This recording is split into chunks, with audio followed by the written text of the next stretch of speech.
very much to the organizers for inviting me. I'm having a blast, an Arctic blast.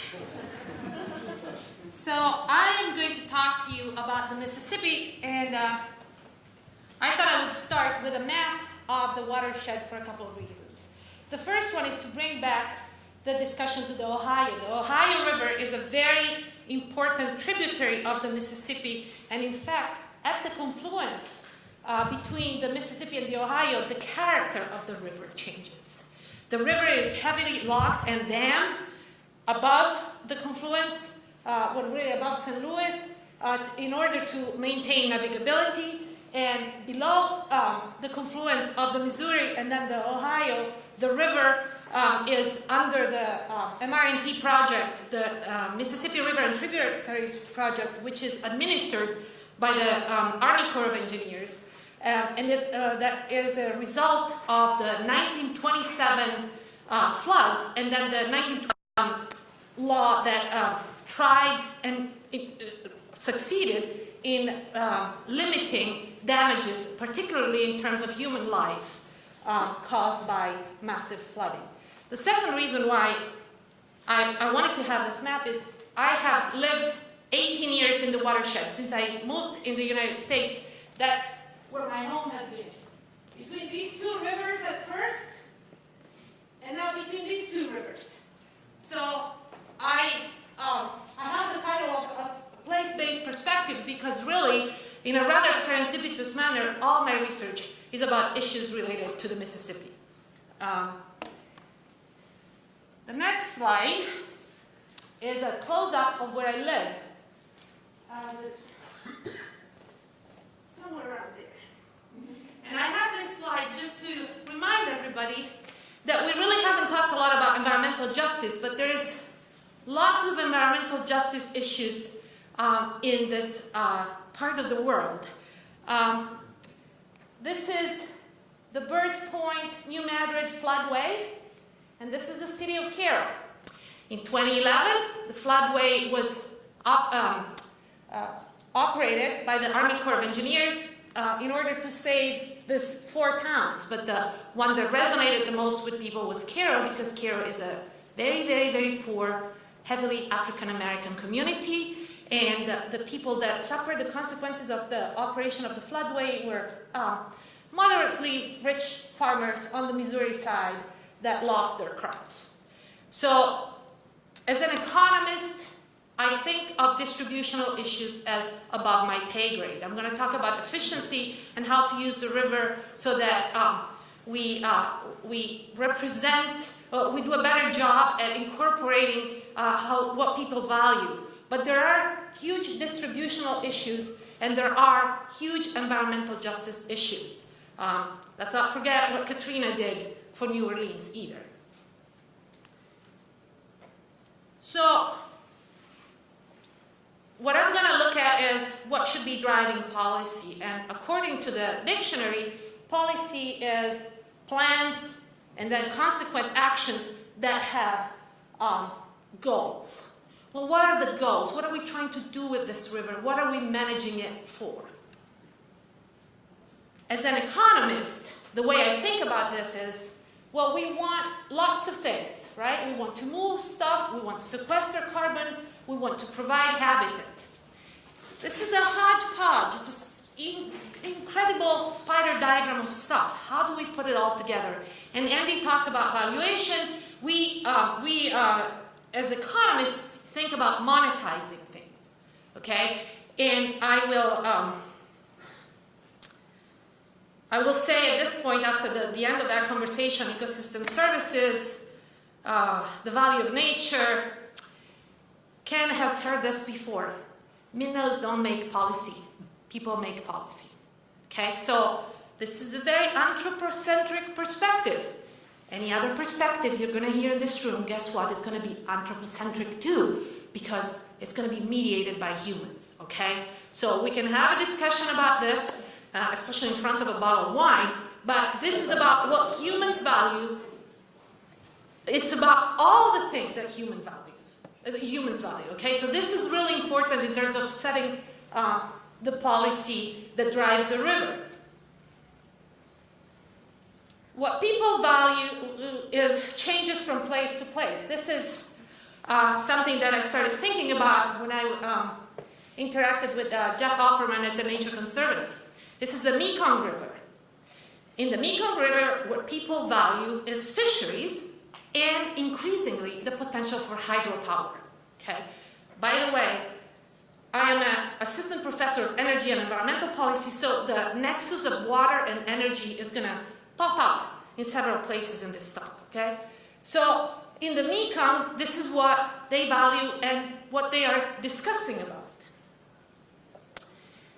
The value is also time-specific, and I think we've seen this a lot in this conference, right? In all the talks from historians, how people have changed the way they manage the rivers, the way we manipulate the environment, because we want different things. I thought that the talk about Carlisle was really interesting in that respect. So this is from a quote from a fantastic book that was written by somebody who was, for most of his career, a historian for the Army Corps. And what he said is, it was God, divine providence or nature that had essentially given us this ideal transportation system. And, in America, blasphemy is not looked upon favorably. So this is a photo from the Henry Bose's archive. These are some of the early structures. I shouldn't say we because I'm still only an Italian citizen, but as I said, I've lived here most of my adult life. So that were put in place to enhance navigability. Okay, so we started with the 4.5-foot channel, then we went to the 6-foot channel, and then the 9-foot channel for the upper part of the river. What do we transport out of the Corn Belt? We transport agricultural commodities. So there is historically a lot of synergies between the barge industry and the agricultural industry. It's particularly important for the export sector, okay? And this is data from 2010. It's funny to think about the fact that now a lot more of our corn is going into ethanol, which is being processed in the Midwest. And so if you think about the value being time-specific, the importance of barge traffic for the agricultural industry is going to decline because we have been needing less transportation, okay? We process it in the Corn Belt itself, okay? So, but for agricultural commodities, this is a very important and cheap. It's the cheapest way to transport it. It's also important to transport other stuff. Okay, this is from a really nice archive that they have at Augustana College up in the Quad Cities. We've historically used the river to transport coal. Well, guess what? Coal is not very good source of energy, and the Obama administration wants to stop the construction of new coal plants. So again, in the future, are we still going to need that channel? So this is to give you an idea of what we transport in the channel in terms of the composition, okay? So this is what has historically driven the policy. We have managed the river and its tributaries. It's not just the main channel, the main stem for transportation. Channelizing the river creates an opportunity to develop the floodplain. And we have extensively developed this floodplain for both residential and agricultural use. The photos are from the 2008 flood. That's Iowa City to the left. I'm left-handed. I never know which is left, which is right. So what this means is that you have this tight coupling of protecting the channel and then creating opportunities on the floodplain. And the more land use value you add on the floodplain, the higher the level of protection becomes the flushier the system becomes, the more you have to bring that water down faster downstream so that it doesn't create problems. So this is becoming a big issue. There are other uses of the water and the land in the Mississippi River Basin that are emerging, okay? And they're going to present challenges. This is irrigation in the region between Montana and North Dakota. For those of you that are not familiar with the U.S. energy development, there's a lot of fracking or hydraulic fracturing going on in North Dakota. And as somebody said this morning, this is a very water-intensive process. In 2012, when the Missouri saw a big drought, there was a lot of conflict between farmers, the mining industry, and the barge industry in the Missouri that wanted the water left in the river for transportation purposes. So there's scarcity issues that are emergent. There is a variety of uses that differ across the landscape of this really large watershed.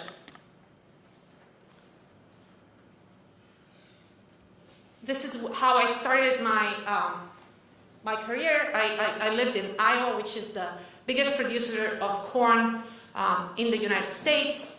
Corn is a very energy-intensive crop. It requires a lot of nitrogen. By the way, nitrogen mostly produced with natural gas. So there again, you have the water energy nexus. So floodplains are good to cycle nutrients. And I should say, I could have talked about regulating services here. I could have talked about provisioning services. I completely avoided the ecosystem service nomenclature, even though I am very familiar with it, just because I thought in terms of vocabulary and steps that people would have had to go through to understand some of this, it wasn't really necessary. We can talk about all of this without that codified set of terms. So nutrient cycling, both nitrogen and phosphorus. Floodplains historically, for example, forested wetlands, we'll see an example a little bit later. They can play a really important role in help us cycle these nutrients that come from the more agricultural northern part of the watershed. Here it is the example. This is the lower part of the watershed. It's a study that was done as part of an assessment project to look at the effectiveness of conservation policy in the United States. And they looked at WRP land, wetland restoration project land. This is land that used to be in agricultural production, is put back into wetlands, and provides a variety of goods. What are these goods that they measured here? Well, they looked at carbon sequestration, they looked at nitrogen mitigation, recreation in the form of waterfowl hunting. So there are some land uses that provide a variety of what some of you may call regulating services, and that's good, right? The bigger bang for the buck. But sometimes there are trade-offs. So if you have more intense agricultural production, this is more corn production that mostly is driven by ethanol demand, will cause higher nitrogen and phosphorus loads. Okay? So sometimes there are trade-offs. The case of the Missouri that I mentioned earlier, if you use the water in the river so that the barges can go down the river, there's no water left upstream for agricultural production. If the fracking industry uses water for mining, that water is no good for agriculture, and so on. So this is again a quote from the Amundsen book, and the navigability of the river, the channelization of the river has been controversial for a long time, right? People started to notice that, look, pollution is not a good thing. We may want to manage the river differently so that we get different services, different goods and services out of the river.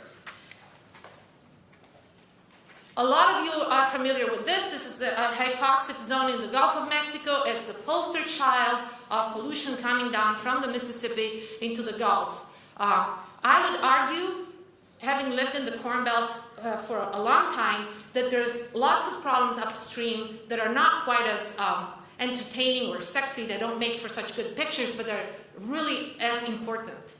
When I lived in Iowa, the way you recreated is you went to Minnesota. I mean, the water was so dirty, that was really, not good fishing to be had in Iowa. So the consensus is that we are under-providing things that people value. We are under-providing environmental quality, a broad set of environmental quality associated goods and services. Some of them are local, like water quality. Some of them are regional, like water quality in the Gulf, that's due to behavior upstream in the river. And some of them are global. Agriculture plays a big role in terms of carbon emission. Intensive agriculture, such as corn production, plays a big role in terms of carbon emission. Further, and this is where the things are short-term really driving the process, what we are doing inefficiently, okay? I'll show you 3 examples of issues that we have to solve in the very short term in the United States. The first one is the National Flood Insurance Program, which is administered by the federal government because the private sector did not want to get into this business, okay? The main issue is that people are not participating in the program at 100%. And so there's a vast amount of underinsured or uninsured people that live on the floodplain. Every time we have a disaster, that creates problems. We've also, because FEMA doesn't have enough capital to pay essentially for the disasters. That's why after Katrina and Sandy, FEMA is in such dire straits. Okay, so we're talking about $19 billion of debt. The second issue is that maintaining all these structures is very expensive. And the more floods we have, the more need for maintenance we have. And so the Corps estimates that just to repair the dams we have, we're going to have to spend $26 billion. So is this the most efficient use of money that we don't really have at the moment in the United States? This is another big issue. The third issue is that historically the federal government paid for conservation activities. Right now, it's really not clear what's going to happen because Congress cannot pass anything, including a farm bill. But it looks like, from all the drafts that are around, the farm bill is going to have severely reduced funding for conservation programs like the WRP, the Wetland Reserve Program, and other conservation programs. So what this means is that we are not going to be able to fund at the level we were funding, which was rather inefficiently set up. So the United States has really short-term challenges. The value of the river has changed, and the policies that we have in place do not reflect those changes in value. The other big problem is that, you see, I've talked about the National Flood Insurance Program, I've talked about the Corps' appropriations requests for dam repairs, I've talked about conservation policy from the Farm Bill. These things don't really talk to each other. And so if you have this huge potential for unintended consequences because, it could be that you are approving a project somewhere. Historically, that's another problem. You have programs that don't talk to each other, and upstream doesn't talk to downstream. Or, well, if they talk to each other, you don't want to have children in the room because it's not, it's not rated. So the geographical lack of communication, and which is enabled by these separate programs, is becoming unsustainable. The last 20 years, really, if we start thinking back to the floods of '93, have been extraordinarily unsustainable for a variety of people that live in this watershed. urban users, urban residents, rural residents, farmers. The state coffers are not able to withstand this type of lack of coordination. So given that we do live in a non-stationary world, it's really important that people start talking to each other. And this, in the United States, has not happened. So I would like to conclude, because I believe I have 33 seconds, that as a European, the Water Framework Directive is leaps and bounds ahead of US policy in terms of using an integrated approach. This is where we need to go, and this is not where we are. So, 15 seconds early.